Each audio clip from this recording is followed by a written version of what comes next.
Masarap magmahal ng isang taong ang laging iniisip ay ang mahalin ka at lahat ng mga bagay na nagpapasaya sa'yo ng sobra.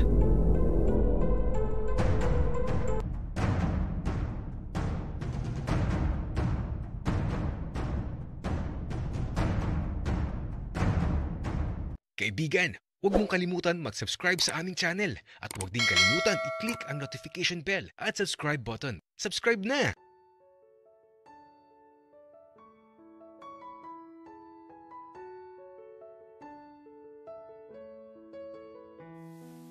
Pagka-uwi ko sa bahay,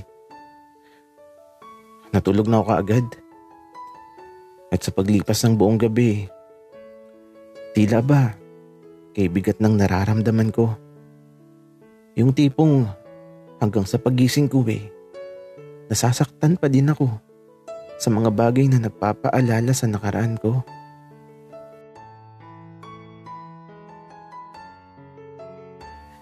Hoy Ben, saan ka ba galing? Bakit may sapot yung buhok mo? Tsaka may dahon ng mangga dyan sa buhok mo. Ayan oh. Nakakapit sa sapot. Kaya ito, paghawa ko sa ulo ko, aba, may sapot nga ng gagamba na may maliit na dahon ng mangga.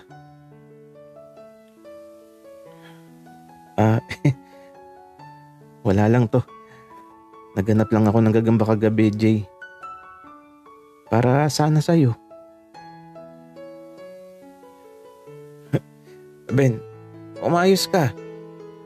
Subukan mo lang talaga at masasaktan ka sa akin. Biro lang, Jay. Teka, kumain ka na ba? Nagugutom na ako. Oo. Pandesal at hotdog. Kumain ka na din, Ben. Tapos tara sa malaking bahay. Wala daw kasama si Maki dun. Nag-chat sa akin kanina. Sige. Tara na ngayon, Jay. Doon na ako kakain. Kaya ito, nagilamos lang ako. Tapos, diretso na kami sa malaking bahay. Jay, parang mahal ko pa ata si Dave. Paano ka nakakasigurado, Ben? Akala ko ba, ayaw mo na. Tapos ngayon, mahal mo pa. Nasasaktan kasi ako kapag nakikita ko silang magkasama nung si Aaron eh. Nako Ben, akala ko ba galit ka? Akala ko ba maghihiganti ka? Pero napakarupok mo naman ata. Ewan ko, Jay. Bahala na. Kaya ito, nung makarating kami sa malaking bahay, aba si Maki, ngiting-ngiti na sumalubong sa amin.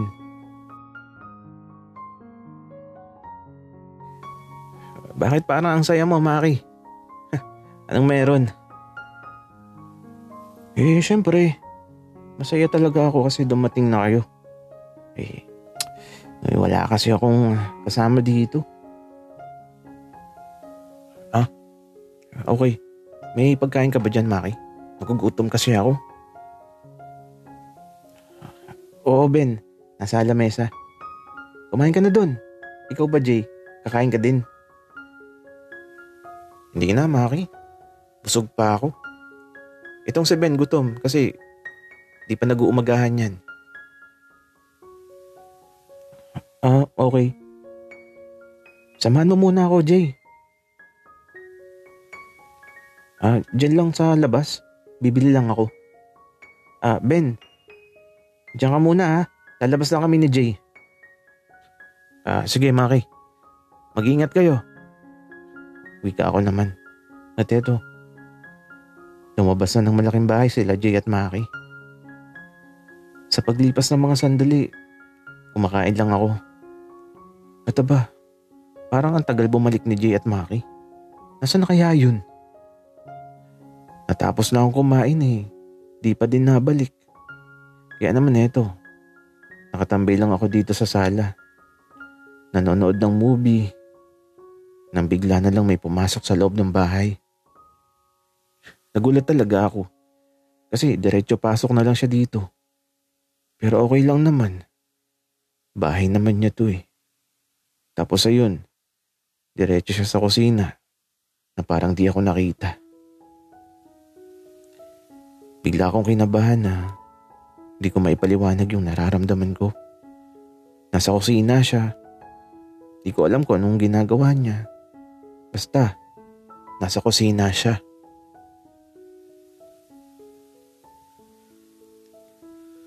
Lalapitan ko ba?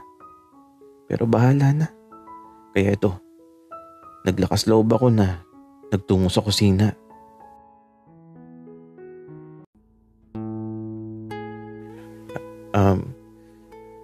Dave, kumain ka na ba? May pagkain pa dyan.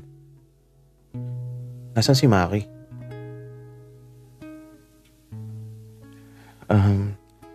Lumabas lang saglit. Kasama si Jay. Si Aaron ba? Bakit hindi mo kasama? Wala siya. Umalis kasama ng tatay niya at si Kuya William.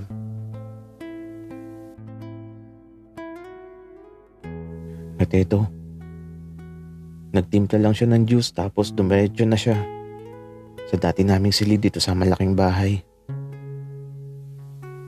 Kaya eto, sinundan ko siya. At pagpasok ko sa loob, nakita ko siyang nakaharap sa salamin kung saan nakadikit pa din yung mga larawan namin noon. At ang silid na to, halos walang pagbabago simula nung umalis ako. Pati yung kalat sa kama na iniwan ko, andito pa din. Tila ba nagbabalik ang lahat ng masasayang alaala sa nakaraan? Mga alaalang sobrang saya ko pa. At eto, inila ko ang pintuan ng dati naming silid ni Dave. Ang saya natin dati, diba? 2 taon na pala nakalipas pero wala pa ding pagbabago sa silid na to. Pero huwag kang mag-alala. Lahat ng alaala dito ay tatapon ko na. At susunugin ko na para magamit ng silid na to, Dave. Eh di sunugin mo. Itapon mo. Wika ni Dave. Parang biglang kinurot ang puso ko dahil sa sagot niya. Talaga? Susunugin ko lahat. Wika ko naman. Ganyan ka naman eh. Bali wala lang talaga sa yung lahat. Iniwan mo nga ako, diba? Bakit parang kasalanan ko, Dave? Iniwan kita kasi sinaktan mo ko. Kasi hindi mo ako pinakinggan, Ben. Hindi mo ako hinayaan na magpaliwanag. Para ano, Dave? Para lalo akong masaktan? Eh, kitang-kita ko yung ginawa mo. Nakaluhod ka sa harap ng hayop na yun. Wala kang alam. Hindi mo alam ang lahat, Ben. Alam mo, Ben, mahal na mahal kita.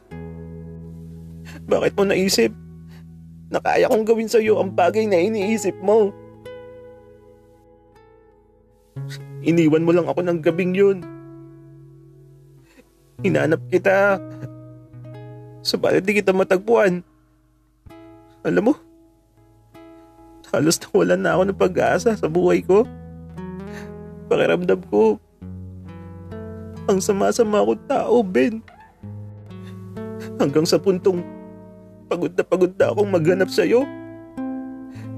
Pero hindi ako nawawalan ng pag-asa na makikita kita, Ben. Ang sabihin mo, Dave, Sadyang ayaw mo sa akin. Sadyang hindi mo iniisip yung nararamdaman ko. Kasi inuuna mo yung libog sa katawan mo kaysa sa pagmamahal ko sa'yo. Hindi totoo yan.